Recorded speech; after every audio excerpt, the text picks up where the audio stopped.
La capitale des Marquises devra accentuer son rôle de pôle, car c'est ici que se dresse le seul hôpital pour 9000 habitants. Les autres îles, elles, ne disposent que de centres médicaux et d'infirmeries. Mais au-delà du manque cruel de personnel médicaux qualifié, se pose la question du transport. La géographie et les conditions climatiques ne permettent pas d'évacuation sanitaire sécurisée et rapide.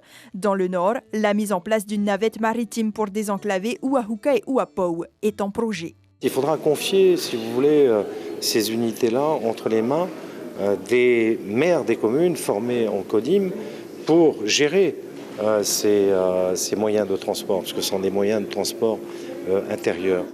Le SAGE prévoit aussi l'amélioration du transport aérien. Cela passe par le renforcement des liaisons régulières inter-îles par une autre compagnie et la mise en place occasionnelle d'hélicoptères pour les malades. Les maires n'y sont pas opposés et vont même au-delà de la réflexion. Quand je parle d'aéroport international, ça peut être aussi un aéroport de dégagement. Il y a quelques années, lors d'une alerte tsunami ou cyclone, on a évacué tous les appareils de Air Tahiti à Hivaoa et à Nukuiva. Ça nous donne quand même, c'est quand même un exemple. Maintenant, on a partagé un peu nos idées en tant qu'élus des Marquises, élus des archipels. Bon, maintenant, la mise en application de tous ces projets-là, revient aux élus, au gouvernement. Aujourd'hui, toutes ces idées vont être soumises aux populations concernées.